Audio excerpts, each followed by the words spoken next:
Guys দেখো তৈরি হয়ে গেল অনেক সুস্বাদু আর অনেকটা মোচমোচা, খেতে মজাদার আর ভিতরে অনেকটি পুর ভরা খাবার আলুর কচুরি। আর এই কচুরিটি কিন্তু ঘরের অল্প উপকরণ দিয়েই খুব সহজে তৈরি করা যায়, অল্প কিছু উপকরণে অল্প কিছু সময়তে।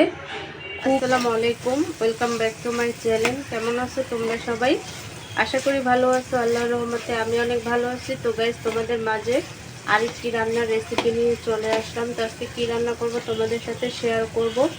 তো গাইস বাইরে যেহেতু এত বৃষ্টি আর এত ঠান্ডা ঠান্ডা একটা ভাব, তো এই ওয়েদারে আজকে আমি তৈরি করব আলুর কচুরি। আর এই কচুরিটা কিন্তু সবাই খাও কম বেশ আর সবাই চিনো। তো তার জন্য আলুটাকে আমি খুব ভালোভাবে মশলা দিয়ে তারপরে মাখা মাখা করে রান্না করে নিয়েছি, দেখতেই পাচ্ছ।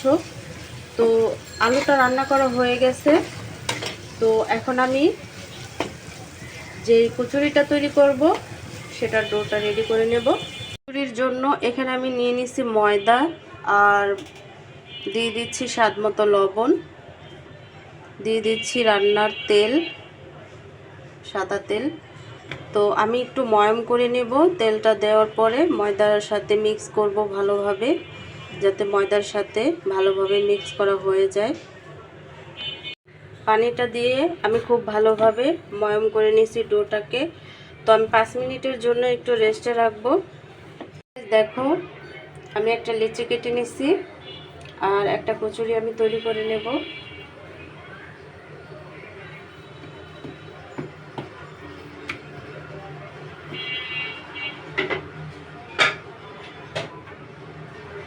এভাবে বেলে তারপরে পরিমাণ মতো এভাবে আলুর যে পুরটা তৈরি করে রাখছিলাম সেই পুরটা এভাবে দিয়ে দিবে।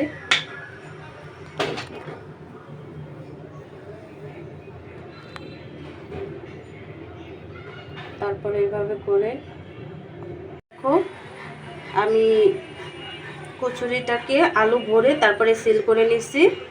তো একটা কচুরি হয়ে গেছে, এভাবে আমি সবগুলো কচুরি তৈরি করে নেব। দেখো সবগুলো কচুরি কিন্তু আমি তৈরি করে ফেলছি। তো এখন ভেজে নেব। তেল বসাইছি, তো তেলটা অলরেডি গরম হয়ে গেছে।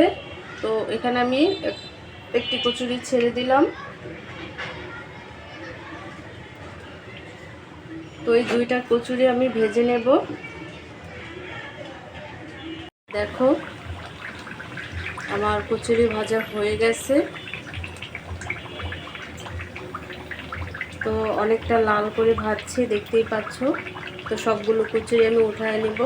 তো গাইস দেখো তৈরি হয়ে গেল অনেক সুস্বাদু আর অনেকটা মোচমোচা, খেতে মজাদার আর ভিতরে অনেকটি পুর ভরা খাবার আলুর কচুরি। আর এই কচুরিটি কিন্তু ঘরের অল্প উপকরণ দিয়েই খুব সহজে তৈরি করা যায়, অল্প কিছু উপকরণে অল্প কিছু সময়তে।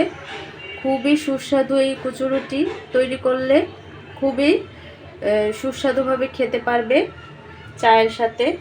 আর বিকেলের চায়ের সাথে কিন্তু এই কচুরিটা তৈরি করলে খুব সুন্দর মতো আড্ডাটা জমে যাবে। তো গাইস আজকের রেসিপিটি কেমন লাগছে অবশ্যই কমেন্টে জানাবে। তো অন্য কোনো রেসিপি নিয়ে তোমাদের মাঝে আবার চলে আসবো। আজকে এই পর্যন্তই। সবাই সুস্থ থাকবে, ভালো থাকবে। আল্লাহ হাফেজ।